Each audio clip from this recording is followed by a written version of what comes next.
all-day parking.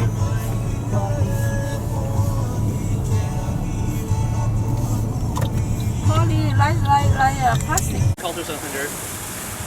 ECC.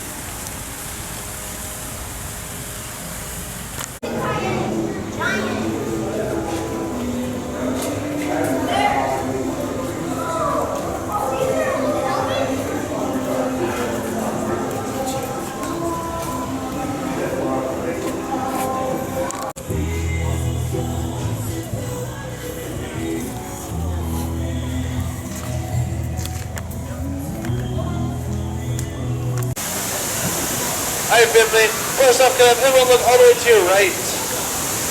Now look all the way to your left. Now all the way to the back. And now the front. These are your 4 main emergency exits. Unity real quick. And with that being said, family, welcome to Hawaii. I'll be your main engine. My name is PJ. You can call me Captain PJ or Handsome PJ. Alright? I was made in Thailand 23 years ago. So now I'm here as a student, and also this is my minor. Yeah, just kidding, family. This is my part-time job, okay? And also, as your main engine, I'm also good with my co-engine, so I will let you real quick.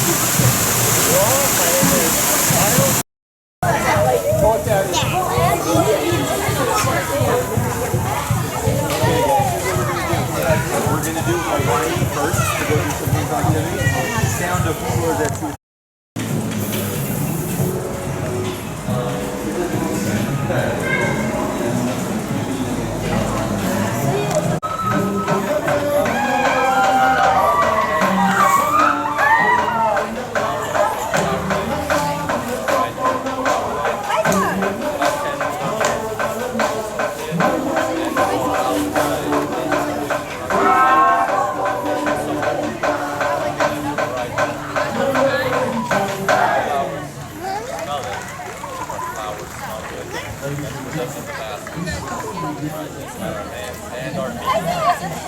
I'll be explaining everything we're going here, so don't worry. 1,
And that's our whole show. Thank you for coming.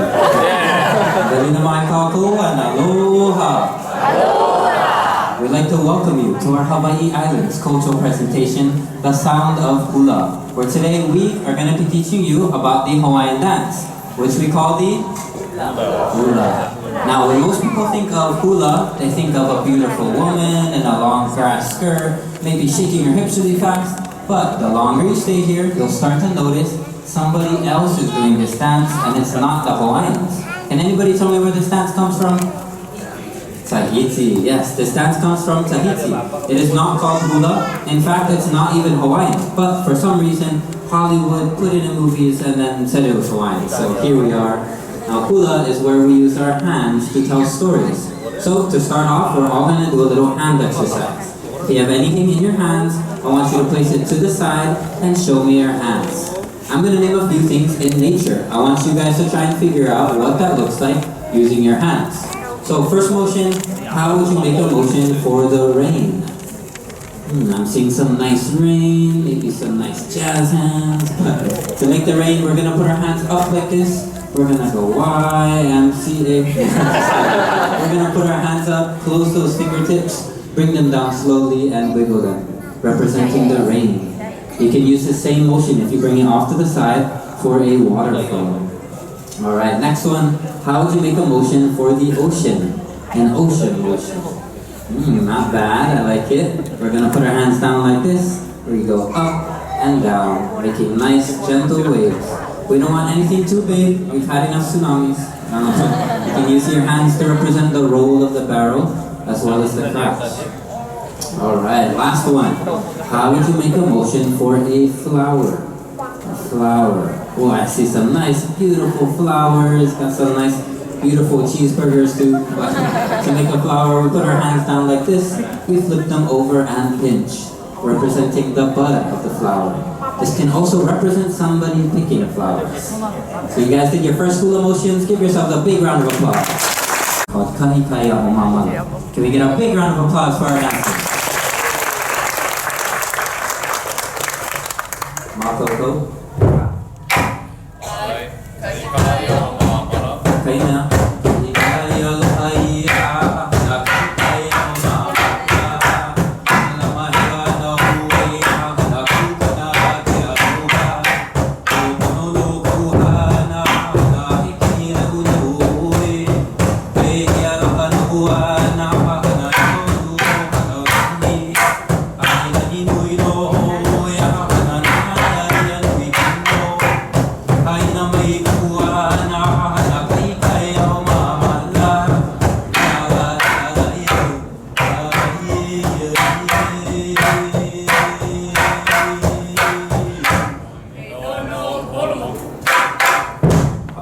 Big round of applause for our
It was perfect for Hawaiians to voyage. For demonstration. It takes about 3 to 4 weeks to voyage here on a boat. So from the nearest landmass, we're about 2,400 miles from the nearest. This is exactly the one on the east. It's also super heavy. It has more than Men's eating house.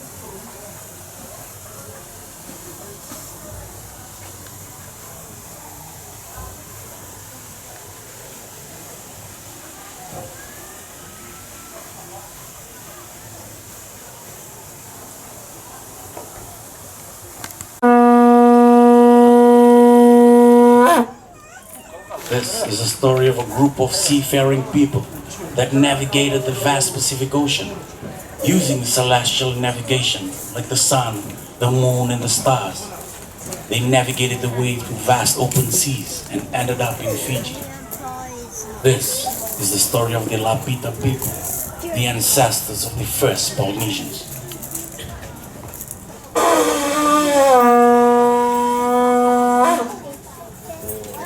Now our story begins around 4,000 years ago, when the southern and eastern Pacific Islands were completely uninhabited. Any evidence of humans existed only in the fringes of the western Pacific, in places like Papua New Guinea, the Solomon Islands. Islands referred to today as the Melanesian group of islands. Scientific evidence proves that these people have been in these islands for thousands of years. They were a hunter and gatherer people, lived in small villages, small family units, isolated from the rest of the population. No, there's like a fake country station.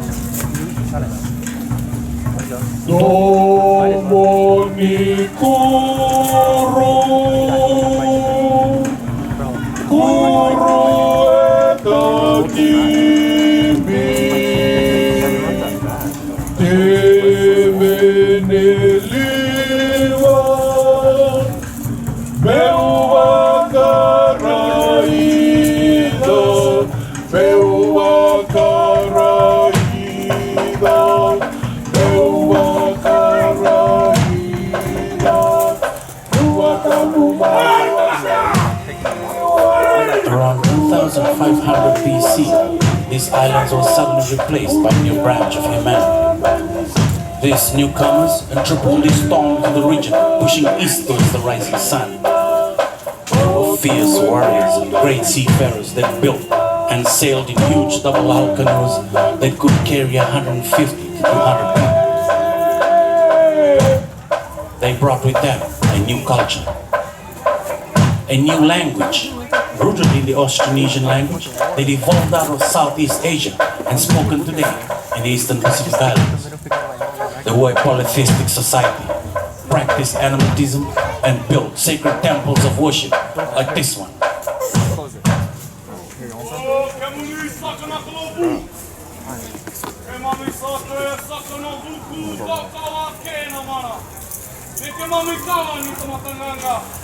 Our high priest, ladies and gentlemen, offering up prayers to the ancestral gods, asking the gods to bless his people.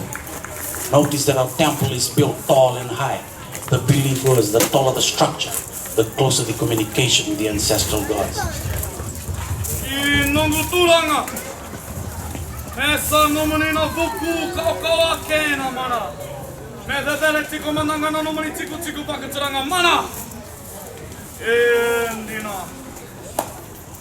Ladies and gentlemen, our high priest has just granted blessings on the chief and his people. Now these newcomers introduced a social hierarchy system where chiefly titles were inherited by bloodlines, and our chiefs were believed to be descendants of ancestral gods. Standing before you here, ladies and gentlemen, is a model of a chief. He wears around his waist a lipu voi voi made from the dried bandanas leaves. Around his arms and ankles are the vesa mangi mangi, braided from the husk of the coconut fibers. Around his arms also are the tapa cloth or the mask made from the bark of the paper mulberry plant. Around his neck a mother pearl shell necklace, and he holds a wow in his hand, a symbol of power and authority. Now our chief will invite his people to dance the tura, a dance that will depict their arrival into this newfound land.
Coconut water. Get the coconut water. Coconut water. There's a line, there's 20 eyes, get across the line, crash in half, and use that forecast. This is what I do, my craft, and I use the lines that are my brain. So you just have a headache, get a rock. Everybody say you want inside more. Go.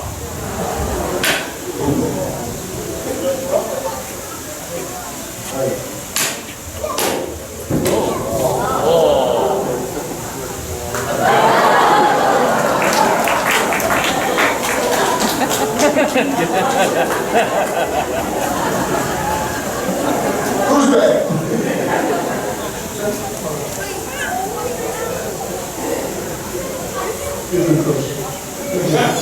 How are you doing?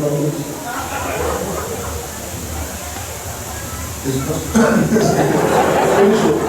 You finish it. You have to give for your wife that is. Oh, it's been made right now. You're fine. That's the truth. The bells is in the meat shred. The meat is a sharp piece of metal. Before it was a shell, it last we got the metal. This year we got heavy metal. This year we're heading with the gold metal. These are the muscles, abs, the pecs, the biceps, the triceps, the trapezius. Everybody clap your hands. Somebody scream.